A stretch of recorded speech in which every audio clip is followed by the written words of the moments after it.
So this is just a part of like who I am. But from the very beginning, my first event ever for girls in tech in Los Angeles, I had this like major campaign to be like, okay, we want men to come. And so some women were kind of like, well, this is about women. I'm like,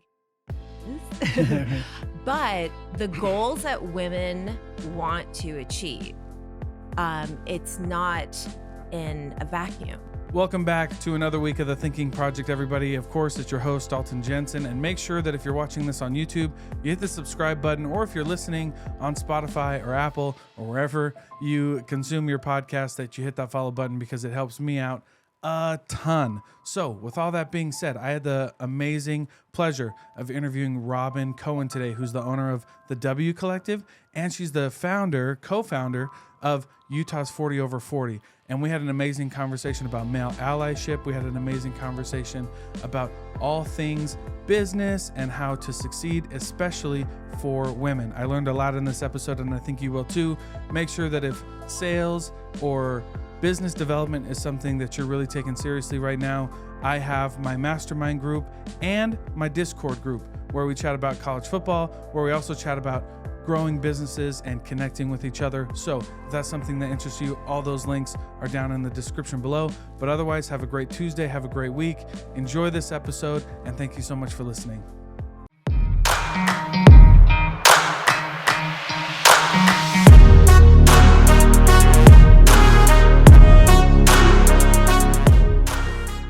Hey, well, thank you so much for being here, Robyn. Yeah, my pleasure. Thanks for having me. Yeah, absolutely. I was really excited. This is something, so, we'll talk about male allyship. Yeah. And just allyship in general. Sure. And this has been something that I've always kind of tried to dive into when I have like women entrepreneurs on and successful business owners. So, and plus I'm a girl dad. So whenever I get to show, I mean, my daughter has my wife, obviously, and the strong women in our family. But when she gets to see outside, it's like I didn't know. So I've come a long way. Right. Like, I'm sure we all have, right. But it was like, whenever, before I had my daughter, it was like representation matters and all this stuff. And I never just gave it a second thought. Sure. But then when you have your daughter and she's fiery and she wants the whole world, and you're just like, she's got me wrapped around her finger and she wants everything. And I'm like, that's it. Let's go. Yeah. So it's been a big thing. But before we get too far into that, please introduce yourself. Tell us how you got here, like what you're doing right now and all that stuff. Yeah. So I'm Robyn Cohen. I'm the co-founder of Utah's 40 over 40 and founder CEO of W Collective. So W Collective is an events production and culture consultancy, if you will. So not only are we producing our own events and workshops focusing on elevating the representation of women with the support of men, but it's also about actually having those same services for companies. So if companies are looking for events that they can do, right, kind of bringing community or their company together, workshops that are beneficial for maybe like leadership development, that kind of thing. So not only are we producing it, but then we're offering that as services. I work with a couple of companies on some like DEI, strategies, returnship programs, that kind of thing. So that's W Collective. And then Utah's 40 over 40. So our inaugural event is next Friday. Yeah. All right. So, back in March, and actually it was February, another under 40 list came out, and I just was kind of like, all right. And as a 40, I just turned 49 this week. Oh, wow. Happy birthday. I'm like 1 year away from 50, what I mean? So now it's like over 40, like over 50. No, but the whole idea is that we tend to, and I don't want to I've said glorify youth, and I don't really think that that's the right term, but we definitely have a really heavy focus on youth, in terms of what does success look like when you're young, right? Mm-hmm. Or like, who are some key, young executives or young founders? And I think that we focus on it so much that we actually leave out the over 40, crowd. Mm-hmm. And as I was researching it, and I was researching it with my partners, Julia Deaver and Diane Acevedo, we learned that 1 in 4 Americans, not 1 in 4 women, not 1 in 4 Americans is a woman over 40. Whoa. So that's 83 million people. And then if you even just look at, what does success look like? Average age of a CEO is like in their 50s, average age of a president, 50s, but average age of a woman CEO, I believe it's 42. And my numbers are going to get jumbled up because it's a Yeah. lot to remember. And I think average age of like a woman CEO is like 48. So Mm. it's like, where do we see that in the world, right? Or in our community? And so I just felt like, let's do something that's showcasing that. So that's next week. Hello. Um, so that's next week. It's our inaugural event. So we're super excited about that. Yeah. Wow, that's crazy. So you're but I like the idea of the 40 over 40. And here's why I like it, because I have never been a fan of like the hustle culture around, like, drop high school dropout, college dropout, made it. Like, those stories are real and they happen, but they're Sure. definitely the exception and not the rule, right? Yeah. And what one statistic that I found after I've interviewed these business owners, like I probably have over 200 hours of interviews under my Yeah. belt, right? Sure. Yeah. And so one of the things I learned is like, so when you start a business out of high school or fresh out of college, your chances of success are in that 10 to 20%. Yep. But when you start a business after you've had a long career, after you've been an executive, you've seen the back end, your chances of success are like 90%. Exactly. That's exactly it. And yeah. it blows my mind that Yeah. people are just like, well, the only time I have to be successful is after college. It's like, no, you don't. Right. And I think there's just, it kind of also, if we're looking at society at large, right? I think that there's just this notion where it's like, okay, at a certain age, you have to have it all together. Yeah. You have to be married and have kids and be at a certain level with your career, right? Yeah. And so for me, I just think that that's probably maybe one side of it in general for any of us, where we need to define success and define our lives for us, like Mhm. what works for us and what makes us feel good, Yeah. right? And so, if you, I don't know, like whatever your story is, if you've decided that you've like launched a business in your 50s or your 60s, Yeah. and that's where you've really come into success. Yeah. Great. You Yeah. know what I mean? Yeah. So that's one side of it where I think that there's a lot of pressure for all of us to like get to a certain level of success, right? But then the other side of it is, because we're not seeing, it's just like in general when it comes to like movies, right? Television shows, Mhm. right? When we talk about representation, Mm, right? yeah. Yeah. So for me, it's like it's everywhere, Yeah. right? So, how are we representing men and women? How are we Mhm. representing them at all ages? How are we representing people of color, right? How are Mhm. we representing success, right? So that's like that bigger picture. Mhm. But I think that there is this other notion, especially maybe like in Hollywood, where, it's almost like, especially if you're a woman, you're almost like Mhm. washed up after 40. Do you know what I mean? Like Yeah. it's, Yeah. Yeah. Yeah. so it's like, no, no, no, we're You're just not getting like, we're started. Yeah. here, Yeah. and so how can we show that? Yeah, absolutely. So, you bring up the topic of allyship, and I think that that's something that's super important. And you mentioned Julia Deaver. Yeah. Me and her are trying to connect on a podcast, but she's a busy woman Yes. too. So I'm like, I got to get her out of here. But Yeah. no, because but that was one thing, and actually how I got introduced. Well, I brought Susan on Yeah. because Susan was like, she was talking in a group, and before I interrupted her to ask her to be on the podcast at a Brandless's event, Yep. um, she was talking about, she's like, women need to get together. We need men's help. And I was like, so I heard that and I was like, boom, that's that, because it's so important. And so my question is just explain that. So like male Mhm. allyship and just allyship in general from people who, because it's obviously safe to say that like if you're a white male, you haven't had it as hard as some other people, right? Sure. Yeah. And I'm okay with saying that, right? Yeah. So how do we like help, and like what does that look like and all that good stuff, right? And Yeah. because we definitely have to like turn the tables. We have to like get more involved. Yeah. Well, so I probably have a much more open-minded view when it comes to women's advocacy, and what that looks like. Mhm. And so I've been doing it for 15 years. I started with girls in tech. I founded the Los Angeles chapter. I helped them grow to a dozen chapters across the country. Wow. And then I've done my own things in different cities that I've lived. Like Girls on It, I started on my own in São Paulo, Brazil, when I was living there for 4 years. Oh, cool. When I came back here, I did Women's Week when I was managing the Impact Hub. So it was like a week-long programming focusing on like women in politics, women in nonprofit, women, right, in like those different Yeah. sectors. So this is just a part of like who I am. But from the very beginning, like my first event ever for girls in tech in Los Angeles, I had this like major campaign to be like, okay, we want men to come. And so some women were kind of like, well, this is about women. I'm like, this, but the goals that women want to achieve, it's not in a vacuum, right? It's so in my mind, we have to engage men.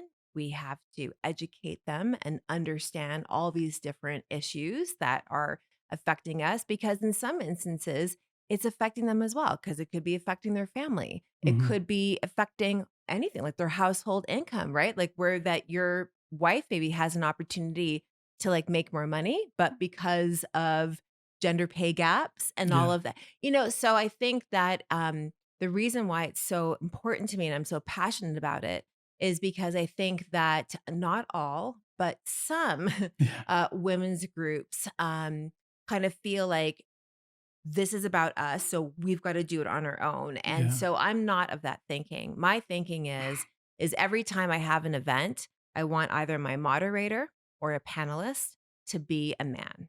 So for me, representation goes both ways, Yeah. right? Yeah. So I want that representation there. And I want them to be engaged. I mean, our event on male allyship that W Collective had recently, we had Jeff Erickson, we had Scott Paul, and we had Edgar Caillon. Edgar, I hope I'm pronouncing your last name properly. And that was purposeful. And so we had Trina Limpert and we had Sui Lang Panoke from Zions Bank. So that was very purposeful because I actually wanted more male representation because we Yeah. were discussing that topic than female representation, right? Because it's about engaging men. Yeah. And so post event, Scott was clearly very inspired by it. And he was like, okay, he's like, guess what?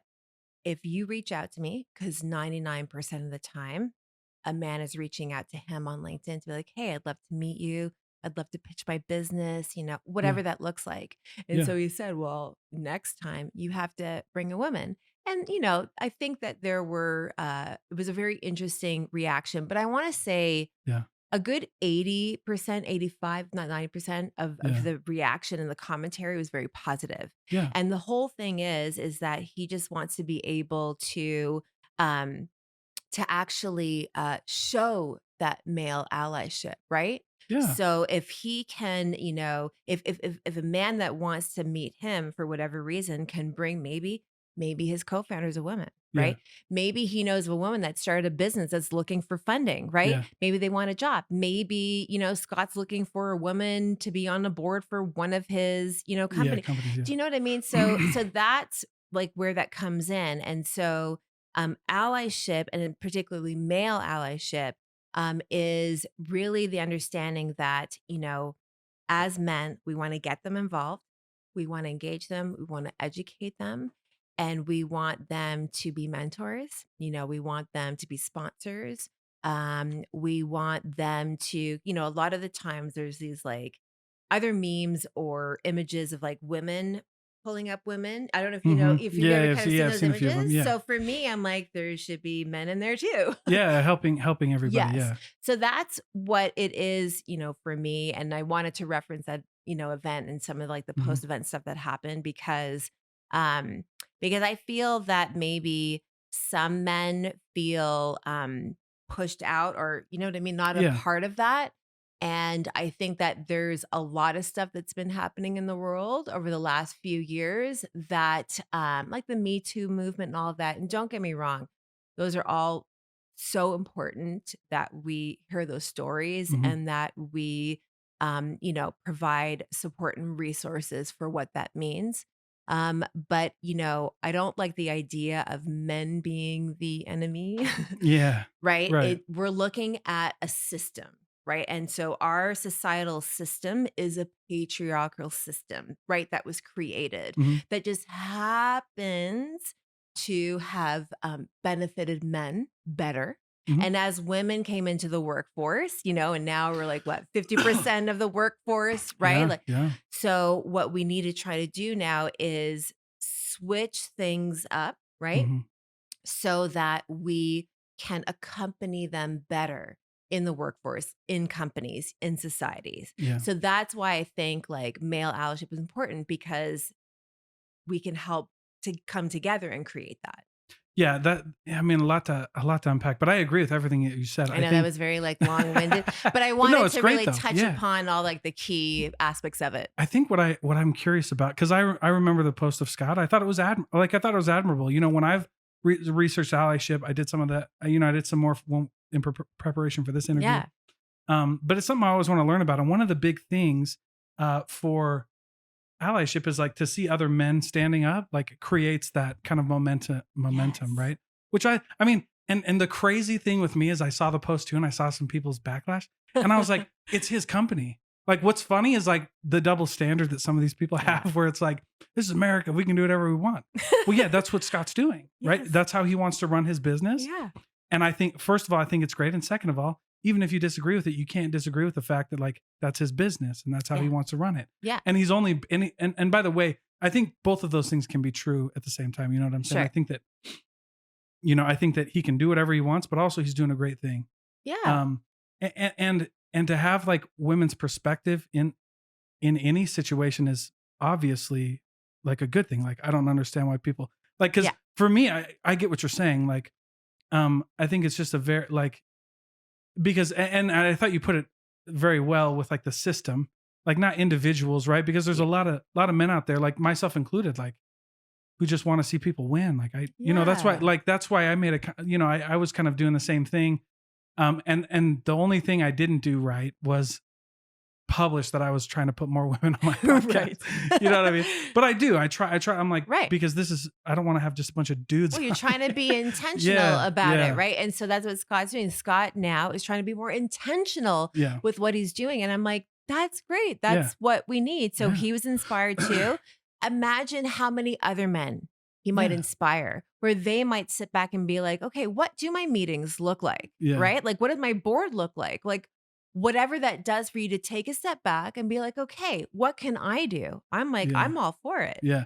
And I think it's something that we should, so let me ask you this. So how do we have like more conversations around allyship, and how do we like because so one of the things, and so this is one of my questions for me to learn, right? Yeah. Like I always feel kind of awkward going into the conversation because I want everybody to be heard. I don't want to be that guy who looks super ignorant. So I'm always like tiptoeing around the topic. Sure. But like, how are you like more how are you more intentional in those conversations and like respect everybody? Like, I'm a very empathetic person. And so, Yeah. or at least I try to be. Yeah. And so how do you navigate those conversations where everybody feels heard and it's not weird and we're all trying to like make sure, like, I don't ever want somebody to feel like because it's not pity. Like, I actually want people Right. on my board who have different views than me, Yes. who are women, who are people of color, and I want these opinions. Yeah. But I don't want it to feel like like pity or like I know. guess you gotta, you know what I mean? And so I know. I never want it to And feel like that's that. how some people reacted to Scott's post, right? Yeah. Right? Yeah. Where, and again, you can't control human beings, like, reaction right, to everybody, things and yeah. opinions and whatnot. But for me, I think you have to kind of like look at what are maybe the different situations that Yeah. any of us could be in, and what does that look like, right? Yeah. So if you're going to take, a workplace environment, right? So what can men do to feel as though that they can like create allyship, right? And especially we're kind of focused more on the higher Mhm. execs, right? Higher level Right. executives, and what can they do? But then it's also like teams, right? So if Mhm. team leaders, are men, what can they do? Right. And I think that the number one thing is, to me at least, is is for other people on your team, especially, women and people of Mhm. color, because because it's the whole, right? Yeah, It's the whole yeah, gamut. yeah. Yeah. Is that they feel that they can come to you to discuss certain things openly, honestly, respectfully, and in a safe place. Mhm.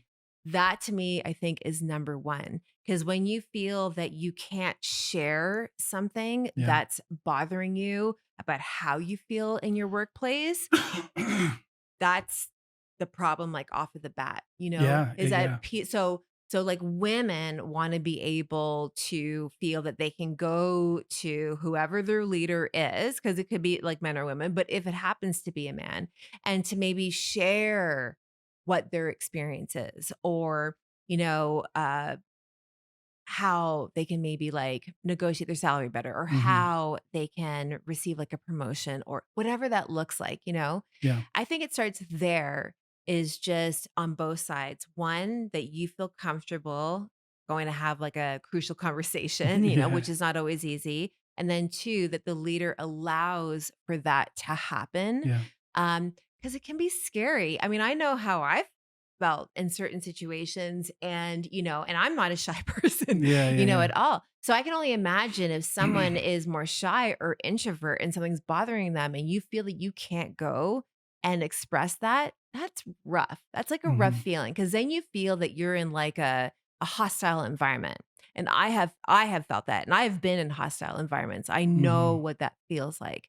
So I think that's almost kind of like where it begins, is just being able to have certain conversations to express what your experience is, to maybe hope that you can change that experience, right? Mhm. So if like a woman wants a promotion, well, what can we do to help her succeed in that, I know like Utah, love Utah, but we have like Yeah. some things to work on, right? Of course. So we're 49 for the gender pay gap. Whoa. So yeah. So I think it's like 69 cents for a woman versus a dollar for men. It's Whoa, that's pretty, gnarly. yeah, it's pretty bad. So, it's right then and there. It's like, what can, a leader do to Yeah, now maybe kind of change that, you yeah. know? And now are you talking about gender pay gap, like in the same field, like salesperson to like I'm in sales, right? But like anywhere, but like Yeah. in the same position with the same title you're Good talking about. Yeah. question. I haven't looked at like Okay. the nuance of the data. It's probably very generally speaking that it's Yeah. 69 cents But I for mean, every it's still, I mean, dollar. either, I was just curious to Yeah. like, if you knew, I mean, it's still something that we should absolutely work on. It's Yeah. an issue, but I was just, please don't take that soundbite. Yeah, no, for sure. And again, like I Yeah. know that data. I Yeah. don't know how they've gathered that data, like Sure, what sure. they've looked at, but Yeah. it's definitely probably a very just general overview. Yeah. And I know. And, so I'm like, it's funny because this is just an issue that we should fix. And I hate when it gets political and whatever, I know. because a lot of it is. And I'm just like, no, like, why don't we just hear because like, I think that, when you like, and this is one thing that I try to do, like if I'm, that I will try to do, and that I try to do now when I'm promoting stuff like this, which is like, why don't you just sit down and talk to people? Actually, like hear That's stories, right? Yes. Because like I don't care what CNN, Fox, I don't care what any of those guys say. Like Right. I'm gonna go talk to 10 women and figure out like and sit down with them and be like, what are you experiencing? Yeah. Because I feel like that means more than anything else. And I've heard that from a lot of women, right? Yeah. So it's like it's clearly something that we need to address. Yes. Because it doesn't, and so going back to my original statement, it's like, does the data really matter? Yes, it does, but like the nuanced question that I asked doesn't. A lot of people feel like that, and the data's there and it's real, so we need to like figure something out. Yeah. See what I'm saying? Yeah, no, definitely. And so again, I mean, Yeah. that's just like one example, and Sure, it's sure. probably a very sensitive example, Well, because like for Yeah. example, Salesforce, Mark Benioff, right? They just opened up their books. They were like looking at, Mhm. like a position to position, Yeah. like meant to and and he was like, great, like let's just do all equal pay. And I'm like, wow, well, that was easy. When it's that easy, right? So, and it might yeah. not be. Sure. And I know that we look at a lot of factors in terms of, what do men do in the workplace versus what women do in the workplace, thinking Sure. about mothers versus fathers, different roles, and you know what I mean? And like really kind of like breaking that down, Yeah. right? But but I think what we have to do is stop doing that, Yeah. right? Yeah. And just making sure that, if it's on par, right? Like VP of sales, you're right, to VP of sales, Yeah. Who are they making the same? yeah, at Yeah. least like close to the same. Like, why wouldn't you? And Yeah. then I think that some of these states are passing laws. So I don't know if you know, like Colorado has a law where they have Yeah. to. They have to That's disclose the pay. helpful because it's helpful on both ends. Yeah. One, Yeah. then like what the pay range is. Yeah. So when you go in, especially for women, Yeah. when you go in, then you know how to kind of better position yourself to negotiate to get Yeah. that. What you, Do you know what I what you mean? deserve. Yeah. So I'm like, if companies are not Yeah. gonna like open up the books, right, and just be like, great, let's pay everyone across the board, those laws are really helpful Yeah. in getting us closer to that point. Yeah, and I totally agree. And it's like, so I mean, I've gone through a lot of phases, like politically and things like I have a finance background, Yeah. I have a sales background, accounting, and so you look at some of these things, and I go, it's I'm in favor for government regulation, and here's why: because Mhm. like rules actually give you more freedom. So if you think of like sports, like I'm a sports guy, right? Yeah. But you know what I mean? It's Yeah. like, or you could even not use sports. You could do like choir or whatever. Yeah. Right. Like we have notes for a reason. If everybody was singing crazy, we wouldn't have a beautiful song. Right. Yeah. And if we didn't have refs, the game would Yeah. be no fun. And so, yeah, you got to have enough rules to keep everybody honest, which I think that's perfect. Right. And I think it's also funny when like, I don't know why other guys get all fired up about this. Cause I'm like, you know, it never clicked with me because like when I was a sales leader in the automotive industry, there was primarily men, and sales Sure. is generally men, but like Yes. it's more in the auto industry. It was like hardly any Sure. women. Oh yeah. And so I tried to like bring women on and like make it a point to like have women on my team. And the funny thing was like when I had women on my team, it was interesting because you hear some of the arguments of like sales, right? Like, well, if because sales is like almost like a level playing field. If you work really hard, Yeah. we're all commissioned. Totally. But what was funny was I noticed that some of the women who are on my team didn't feel comfortable even in the trainings. So it was almost like, yeah, sales is a level playing field, right? Yeah. Sales is a level playing field. But like if you were mentioning, if women don't feel comfortable asking questions in there, if they feel like they have to know it all because there's men for whatever reason, right? Like whatever that looks like, that's an issue, right? Because Yeah. like if we're not like, sure, it can be a level playing field, but if you have more training than me, Yeah.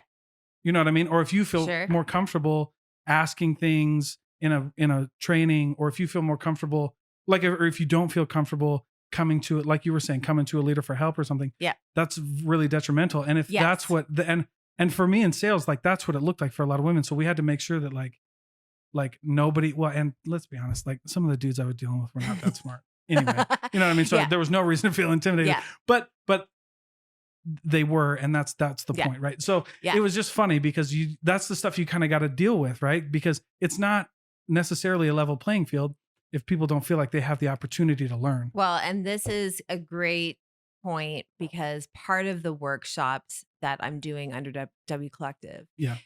is to provide certain knowledge to women that if you were to go out, like seek it out for yourself, you would probably be in that environment where it's mostly men and then you get intimidated, right? So Mhm. it's like, how do you position your company for funding? Yeah. Right. So how do you get like venture capital, and like the numbers, for that for women are like really bad, right? Yeah. Or yeah. even like just startup fundamentals. Like what do you need? Like what's the, I'm like, Little guy. hi. What do you need to understand to start a company, right? Mhm. Or financial literacy. The numbers Yeah. for financial literacy in women are appalling. Yeah, So yeah, it's yeah. very interesting to me because I always kind of laugh, right? So like group exercise classes do really well, right? And they're mostly female dominated, right? And we just feel super comfortable. So men actually feel kind of Yeah. intimidated going to that setting. So it's the same thing for us, but when it comes to like venture capital, right? Financial literacy, sales, right? All that kind of stuff. So I'm hoping to create workshops that are around like key topics to help women understand certain fundamentals so that they feel a little bit more empowered, when they're pitching their business or just Yeah. managing their finances or building, personal wealth. I want to do a workshop around Web3, crypto, NFTs, that Yeah. whole space, because let me Yeah. tell you, you want to talk about like new, like tech, right? Yeah. Super male dominated. Oh And yeah. I can tell you, I know how I feel, right? Yeah. I'm like, when I first heard NFT, I was just like, what? And then Yeah. just thinking that like you can create this like piece of art that, you know what I mean? That's Yeah. like getting like hundreds of, so, and it's also like one of the areas that like, some women are obviously investing, and Yeah. like they're in the stock market, but the Web3 crypto space is just like it's a whole other animal. Yeah. And the numbers for that, right? Women getting involved in that is also really sad. Yeah. So bringing up that whole like training environment, right? Yeah. Where depending upon the industry, or the role, that it is going to be naturally more of that, male kind of dominated environment. So I'm like, okay, I'd love to take certain, knowledge that you would be, learning in different environments Mhm. that tend to be more male and offer that to women Mhm. in an environment where they feel safe, confident, and empowered to be there. Yeah. Yeah. And they feel comfortable. And I'm not saying that, I'm not saying that they have that they should feel like that or anything, but it Right. happens, and it's just like, It's no, intimidating. yeah, and you're like, no, you're supposed to be here. You Yes. have every right to be here. Yes. We're all going to train the same, and we're going to help you. And because like, it's that old saying, when the tide rises, the boats rise. You know what I'm saying? Exactly. Yes. And that's interesting. For me, I'm just in a unique position because I like to use my platform to bring on, like I've had women in crypto actually on my podcast. Awesome. There was one artist who came on, and Nice. she painted physical paintings, and then she made them digital. When you That's bought really cool. bought that one, you got the physical one. Oh, that's cool. Yeah. And it was cool actually. Yeah. I was like, let's That's go. awesome. Yeah. That's cool. Like, so it's just cool to see, all of that come full circle. And so, and again, like male allyship is just important. Like it just brings everybody together. It's just time. It's like, for me, it's like, it's time. And it was like, mostly because it's my daughter. Like Yeah. she's just so powerful. And I'm just Yeah. like, you've got to just like, I've got to help her blaze her path. You know what I mean? Yeah, exactly. And I think like I was probably, your Yeah. daughter at one point in time, right? I'm a very like bold, I'm not Yes. shy. I'm like super opinionated. And my parents raised me to be like that. I mean, Yeah. they raised me that way because they had to take care of my handicapped sister. So all of their time and their energy and their resources were focused on her and her well-being and her health because she had a lot of Yeah. health issues. So my dad was like, you're coming down to the office. I was 9 years old. So that you can start figuring out, like what the working world looks like, Cool. I had my first part-time job when I was 13. You know what I mean? Cool. Like I Yeah. was taking the bus and subway in Toronto. That's where I'm from, again, when I was 9 years old.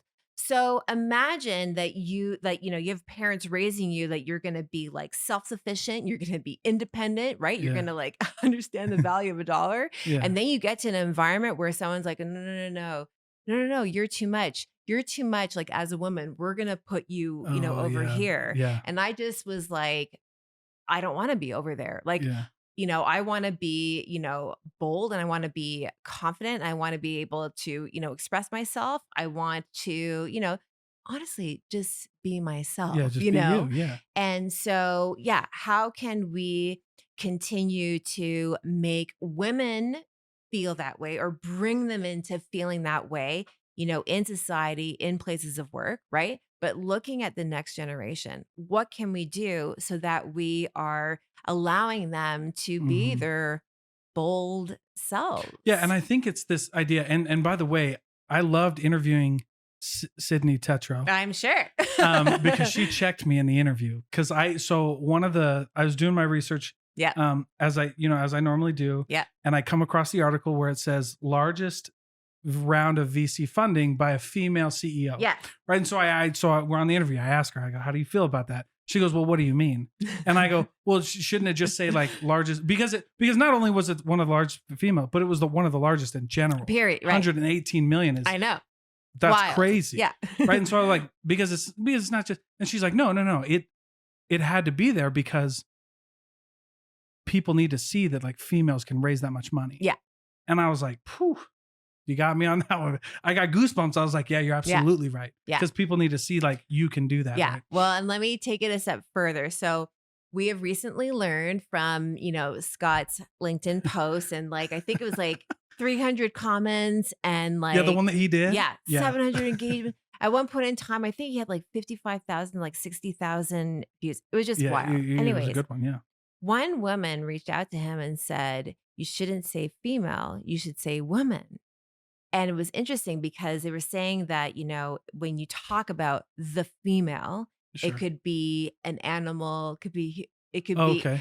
And so it was even a lesson for me because in my 15 years of, Yeah. women's advocacy, right? I mean, yeah, we talk about female CEOs, Yeah. right? And female founders Yeah. and all of that.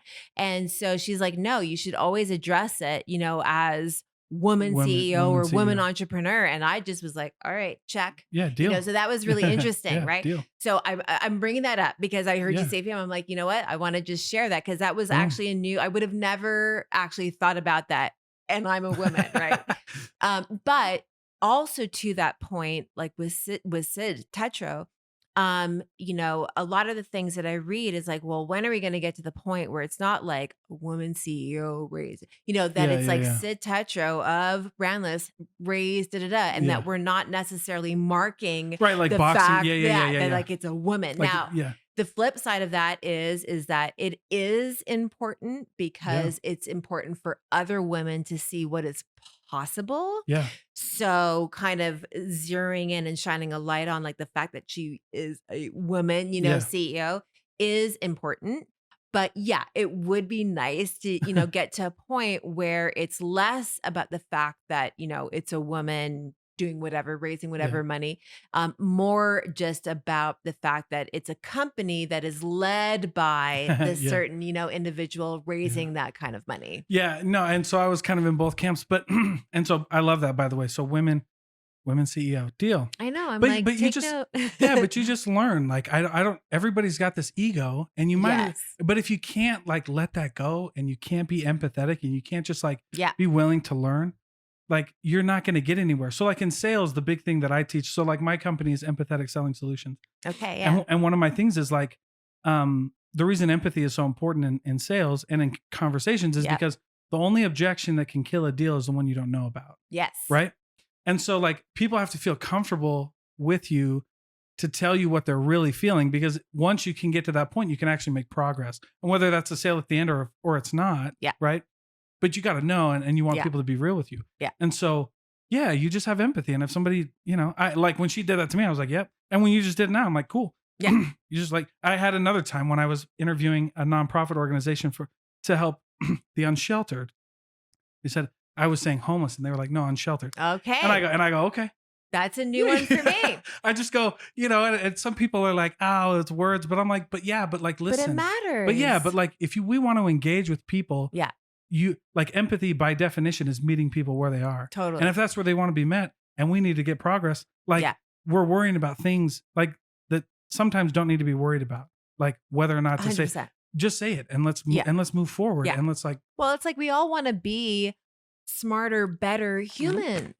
So if me as a woman, right, like realizing like the connotation of female right in front of something, I just was kind of like, wow, great. That's great to know. Because I want to be smarter. I want to be better. I want to be able to address things in the way that they should be addressed. Unsheltered, that's a new one for me. Well, and it was for me. And it's just great, like, all right, but yeah, it's let's great because I'm just kind of like, oh, okay, like, yes, Let's of be course they inclusive, want to be addressed in that manner, right? Because it's almost like homeless has this like horrible, like negative connotation. Mhm. And, I mean, the stories behind that, gosh, I mean, Yeah, they're just endless. Yeah. So to understand that it's just that they are unsheltered, like, wow, that's really eye-opening. Yeah, and it's nice, and that's why I try to bring on like as many people as I can, and like, because you just like, and then it just allows you to be more empathetic, which I think is necessary. And relationship building, because you talk about sales, right? Yeah.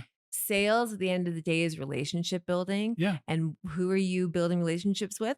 people, People. right? Well, yeah. And I love this too, because like, one of the things I talk about, cause I love relationship building, and sometimes with salespeople that gets misconstrued as like, so, and this is one of the points that I like. So I'll go like, we need to build relationships, right? But like when you're talking about something like this, where we need to get like men involved and we need to get women at the front, like I don't want to take 20 years to do No. that. You know what I mean? But here's what but how does empathy play into that? Well, like we can start connecting with people quicker. We can start like making quicker advancements. Yes. Because we're like, all right, we're going to meet you where you're at. And if the sooner we can do that, and the sooner that we can like have these tough conversations, and we both know like I'll go into a conversation knowing that I don't know everything. Yep. And that's cool. And so Yes. you learn, and then we're like, cool, we're all here. So now let's go. Yeah. And then we can have things quicker. Open-minded, Yeah, right? yeah, Like you have, absolutely. I walk into every situation with an open mind because you never know, right? You don't want to come in where it's just kind of like, this is how I feel, right? And empathy is such a wonderful thing to bring up with this, because that is what I'm trying to do. Yeah. I'm trying to help men empathize with our life experience or our professional experience, so that they can be like, okay, now I understand. Great. How can I help? Yeah. Because that's just the key. That's how you like, you just have to like get it, right? Like, and it's not like, because you'll never be, and I read something on LinkedIn one time. Yeah. That empathy was like the equivalent of like thoughts and prayers or something. Really? It was kind of weird. But and he was a good friend of mine, and so we chatted about it. But I got what he was saying was like, people were saying the word, and this is what I actually had a problem with too, is like people use these buzzwords and they don't know what they really mean. Like people just say empathy and think that that's all they have to say, right? Right. There's no like meat to it. So we had a good conversation, but it was funny because I was like, no. Empathy is like, you like, of course I'll never have the experiences that you do because I can't. But empathy's huge. Yeah, but just saying to somebody like, that's hard. Like I get, like I know that must be so hard. Yes. Like that's all somebody needs to hear, to be like, all right. Yes. If you understand, like it's just empathy. It's like empathy, compassion, and gratitude. Oh yeah. Three big ones. And I always compare this idea of like hard, right? So like Warren Buffett. Yeah. On a bad day in the stock. He's my birthday twin. Oh really? Yeah. That's what's up.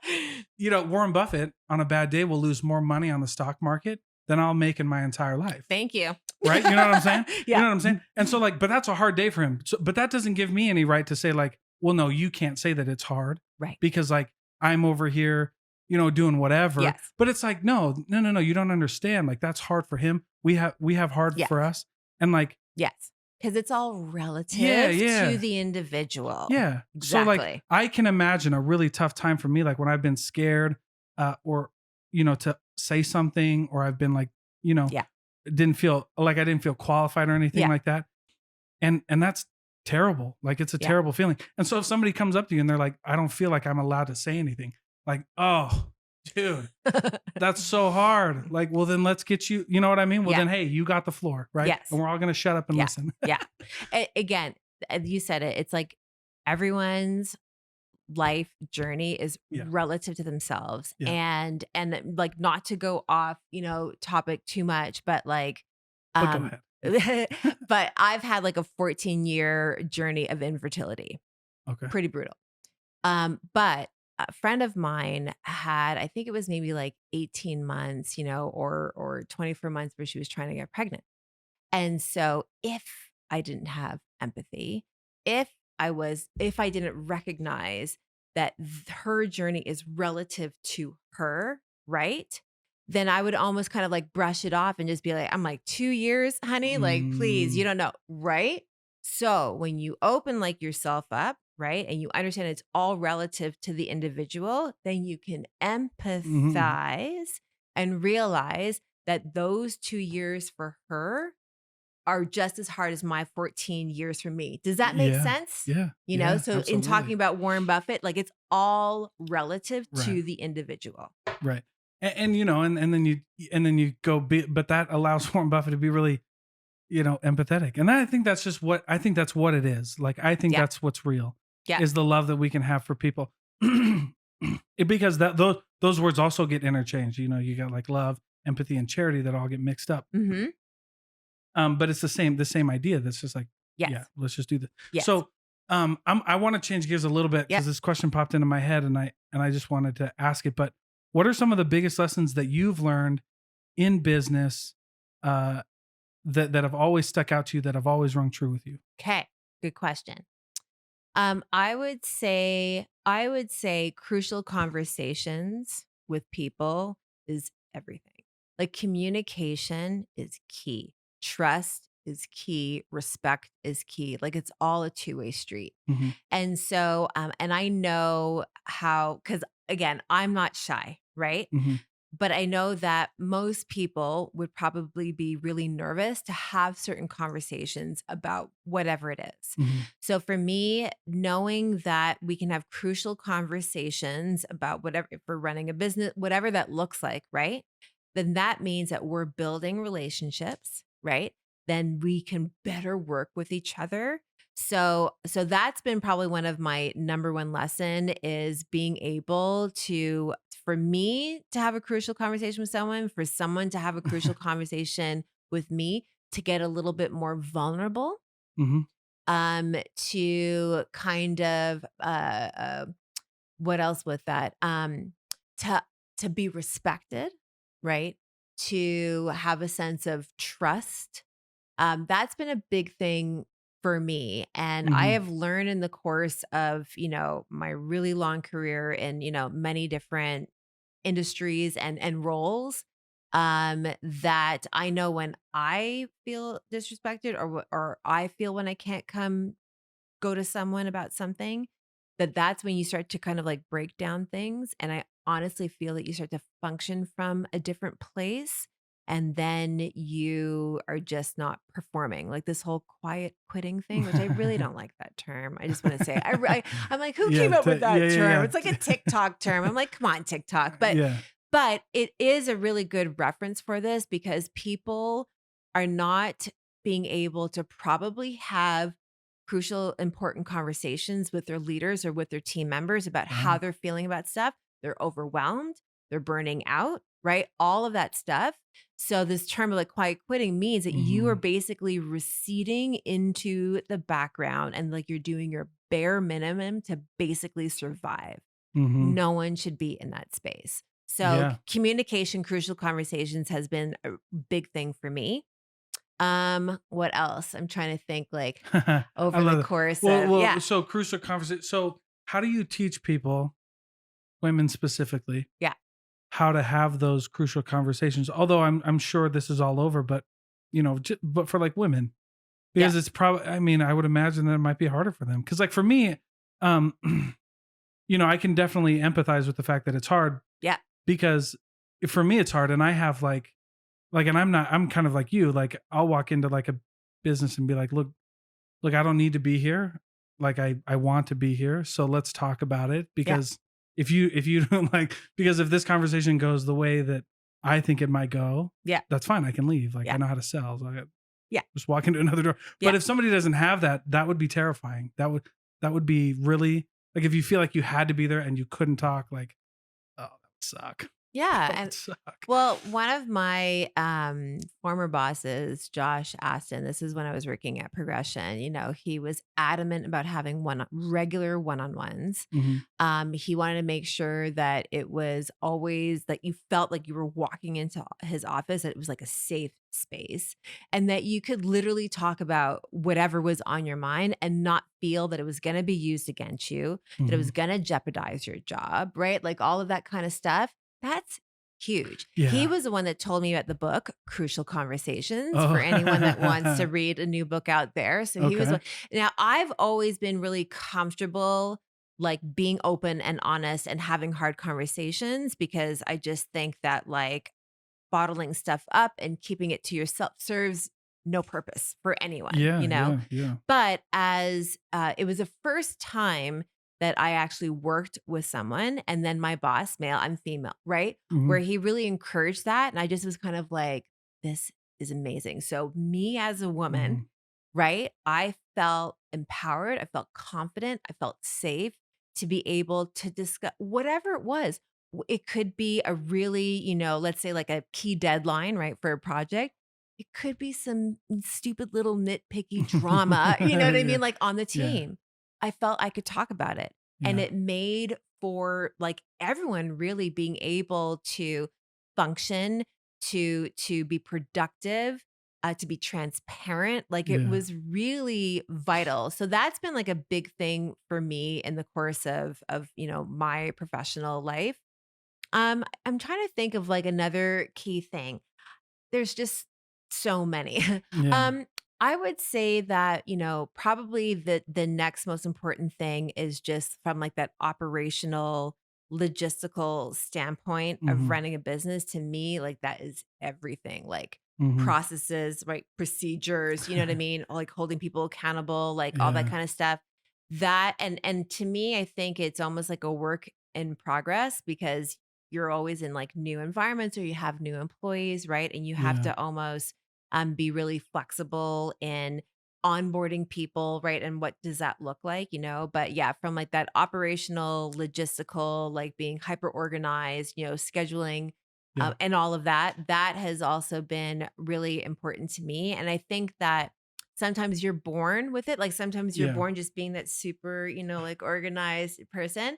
Sometimes you're not. And like, can you teach it? I think you can. Yeah. I really do believe that you can. Yeah. So I think that those be the two things is like communication, key, and then just making sure that there's like operational, logistical, procedural things that are helping whether your business is Yeah. like small startup or it's like a super large company. I think it all matters. It's a little Yeah. bit more challenging when it's a startup Yeah. because 9 times out of 10 you're wearing like 15 hats and you're right and Right. Yeah. you're just doing so many different things in order to make sure that your business is solid and growing.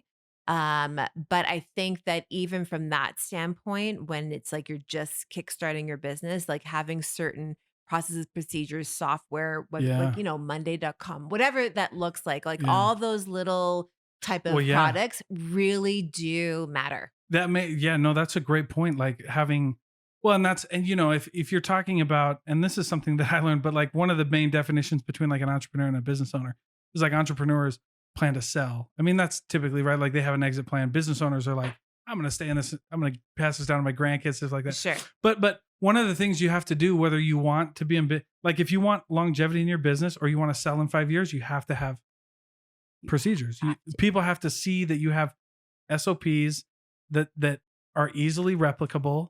And that if I look at it, like if at least if you have SOPs and I look at it and I'm like, oh well, here's what we can do better. Like, yeah, your valuation goes up Yeah. because now it's easy. Because if it's easier for them to fix, they couldn't have done that without your SOPs. And now Yeah. we're Well, and gonna it's crank also that. like an accountability thing Yeah, as that's fair. well, Yeah. right? Yeah. So how do we hold people Yeah. accountable and responsible like for That's certain true. things? You know what's so crazy about that is job descriptions. Mm-hmm. Those are Oh so important. boy. And I didn't know Oh my I didn't know how God. important those were. Like Yeah. people are like, jobs, like you're a salesperson, you know what your job is. Like, Oh yeah. not really. Because if we get into this conversation and you're telling like one of the things that salespeople get, like I didn't like they'll say like that's not my job. And the Mm-hmm. reason they say that is because they probably don't have a job description in front of them, like what's expected. Sure. And we ran into that when I was a leader. Cause like we were telling people like, hey, you have to do this. And they're like, says who? Right. And you're like, I'm your boss, but they're like, no, but like according to my because one of the things in sales I'm sure is Yeah. like pay plans dictate behavior, like Mhm. compensation plans dictate behavior. So if you don't have some clearly lined out job descriptions of like what you have to be doing and how we're going to hold you accountable, that's deadly for a business. It is, but then the flip side of like what Okay. I just heard, right, is someone that's like, well, that's not my job description. Yeah. So in my mind, I'm like, okay, how can we, because startups probably understand that a little bit better, Yeah. right? So Yeah. if like I'm working for a startup and they're kind of like, hey, I know your job is marketing, but we might need you with some like project management stuff. Yeah. 9 times out of 10, you're like, okay, I know that I'm going to have to like, That's fair. Yeah. Good right. point. Yeah. But I think that as companies grow, right, and job descriptions tend to get narrow, right, Mhm. and more defined, but still, how can you almost create a sense of like entrepreneurship, Yeah. right? Like Yeah. among so that people don't have that mindset of like, oh no, that's not my job Oh, it's a great description. point. Like Yeah. how can we, teach that? And again, I mean, I don't have an answer for that. Right. But I think because But like as cultivating that culture of like we're all like entrepreneurs and like yes. we all have a skin in the game and things like that. Yeah, Yeah. it's like how and don't get me wrong, there are Yeah. some people where like if project management, right? Like that's what you've been doing for I don't know, 15 years, right? And then all of a sudden it's like, "Hey, we need some help with like, I don't know, social media whatever." Yeah. That person might be like, Mm. "Ooh, I don't know," Yeah. right? Yeah. Yeah. So Yeah. there will obviously be instances where people have cultivated Yeah. their careers, and their professions in such a way Yeah. that they kind of do get really pigeonhole themselves, Yeah. In a way. and Yeah. that will work in a much larger company because then you can just really like that's your job description. Great, Yeah. you can But yeah. do execute on it. But I think that there is something to be said, and I actually, as a liberal arts major. I did some research on like who are some of the really successful people and like what are their educational backgrounds. And I was actually happily surprised that there's a lot of, liberal arts, like humanities Yeah. grads that are like super successful. Yeah. And one of the things they talk about is like as we have really evolved with technology, the one thing that we have lost is critical thinking. Yeah. Yeah. Yeah. And critical thinking, for me, so again, like Yeah. this is philosophy, this is like, right? Yeah. It's all those I kind like of that like though. subject I'm gonna matters, take note right? right now. Yeah. And so it's almost that we have kind of almost brought ourselves to a place where people are so pigeonholed Yeah. in their experience and their education that because critical thinking is a really kind of dynamic, like Yeah. nuanced way of functioning as a human. I mean, I look at like, all your different books, and that's a great example, right? Because those books are going to really help you to continue to develop your critical thinking. Yeah. But I think that we've like lost that sense of being able to, read and acquire, right, Yeah. certain Yeah. knowledge in That's order to fair. continue to build critical thinking. Mhm. And so that's maybe another aspect to, what we're talking about here. So like there's communication, crucial conversations, there's, operational logistical things, but then there's just like critical thinking needed to run a business. Yeah, I love that. Well, and hey, buddy, Always thirsty. he's doing good though, Yeah. and we're almost done. But Yeah. that's so funny because so when I went to high school, and it's funny because I'm trying to work on a scholarship program and like a Okay. thing for back in my high school because of Yeah. this, right? Because like I went to high school and grew up thinking I hated reading, Okay. and I was like because we had to read all of the books Right. you read in high school, and Yeah. I was just like they're good books, whatever. Sure. But I was just like, I was so bored. I was so unlike, whatever. Yeah. I grew up hated reading. So one day I was like reading this and it was like during an election time, but I Mm-hmm. was watching a video and somebody had put on there, and this was like a long time ago, but Yeah. somebody had put on there that, it was, they were like voting or whatever. And, Yeah. and he shows himself, and on the screen it says why I'm not left or right. And then it pans and you see like his whole library, his whole wall. Mm. And the thing was like, why am I not left or right? Why am I like in the middle? Yeah. Because he had like all of these books and he like Yeah. knew that this was not black and white. This was not right or Right. left. It wasn't liberal or conservative, right? Right. This is like, these are like human problems Yeah. that we need to solve together, right? And so I remember seeing that and I was like, something hit me there and I was like, that's what I want to do. Cause like, I don't know why, but that short 30-second thing just clicked so hard. Interesting. And so now I have like a lot of books that like, some of my I love conservative, your library. you I'm know, like, can I take some home with me? yeah, absolutely. Go ahead. But like, some people are like, why do you have that book? Like some of my Mm. conservative friends will be like, why do you have that Mm. author? And I'll be like, why don't you? Like, why don't you Thank read it? Like, we've lost a lot. So Yeah. this is why, like, when you're thinking about critical thinking and now like kind of Yeah. building that idea, right? yeah. Social media, as much as we love it, Right. has really messed us up. For especially sure. with critical thinking. Yeah, yeah, yeah. And not being open to people's like, you know, thoughts and opinions on certain things. It has Yeah. become so divisive, so toxic, and Yeah. so volatile. Like it's kind of Yeah, ridiculous, right? it's crazy. Yeah, Like it's totally crazy. you know, I'll, like, and what's cool about reading is like, it's cool that you can also like, and what it taught me was like, I have some authors that I really look up to, that I really love.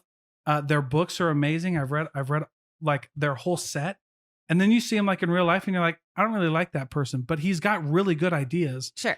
I'm going to listen to him, even Yeah. though our personalities don't jive, Yep. and I think some of his other things are kind of crazy. But it also let me do that. Yeah. Right. Because like, no, I read that, like, that book is still really important to me, Yeah. even though he's a little crazy. Yeah. But that's how, like, I think that's a big thing for like leaning into these conversations is like, you know, we may not jive personally, but we can have a conversation. And I'm not saying that But right we've in this case, lost but you know what that. I'm saying? We've lost that. But like, you know, like, you know, like Scott, I see his posts, and some of his posts are wild, and some of his posts are on point and necessary. Yeah. And so can you in your head say, look, it doesn't matter what the person has done for the most part. Like, I'm not Yeah. saying, you know, we're going crazy, but like, Yeah. can we say like, you have valid points, even though we don't agree on some other things? And the Yes. answer is yes. Yes. Yeah. You know what I mean? Like, Always. because I do that. There's people out there like, Dalton's crazy. And I have a lot of crazy thoughts, but like, Yeah. can you say to yourself, like, yeah, we don't agree on everything, but the things we do agree on, we need to move forward and we need to like get Yeah. going. And that's what reading did for me. Yep. I don't think if I would have seen these people, I would have been like, I'm never reading your book. But Right. now I don't do that. Now I go like, oh, maybe I should Yeah. actually. The books that in my head I go, I shouldn't read are the first ones I do, because I'm Right. like, there's something. Yeah. And sometimes I'm right. Sometimes I'm wrong though. You know what Yeah. I'm saying? Yeah. That's crazy. Well, thank you so much for being here. Yeah, my pleasure. This I is great. I appreciate it. So tell everybody when your event is, because this will Okay. go out Yeah. before then. We can help promote it for you. Yeah. And then and then tell everybody how to follow you and all that good stuff. Yeah, for sure. So inaugural Utah's 40 over 40 is next Friday, September 9th at the Grand America. As cool. it's our inaugural event, you know, and we were just really kind of mindful of, you know, what this looks like from a budget standpoint. A lot of people have been asking us, like, where can I get a ticket? And I'm like, not this year, but hopefully next year. And then W Collective's next event is going to be on Wednesday, September the 28th at Kiln, downtown Salt Lake City. It's the future of funding. We've got cool. Jeff Erickson as moderator. We have Jesse Randall, who's CEO of Sweater. Yep, he's been on the show. Yeah, he's awesome. Yeah, he's great. I just love what Sweater's doing. I think it's just they're so cool. wonderful. Great company. We've got Kat Kennedy, who's new general partner at Kickstart, which is awesome. We have Rochelle Morris, who's I believe the title is managing director of Rev Road Ventures. So cool. Rev Road had their whole incubator. They have now started a whole venture arm. So she's over that. And I forget his last name, but Brian, who's a senior associate at Team Worthy, they're cool. like an East Coast VC firm. He's on the panel. We're looking for one more woman. So we're looking for one more woman VC to join our panel. Oh, cool. So if anyone is interested. And then in terms of following me, I'm on Instagram. So Ms. Robyn Cohen. On LinkedIn, just Robyn Cohen. On Instagram for W Collective, it's the W Collective Co. And I believe that's the same for LinkedIn, like W Collective Co. So those are Cool. kind of like my primary spots is Instagram and LinkedIn. Oh, beautiful. Well, thank you so much. Yeah, Appreciate my it. pleasure. Thanks.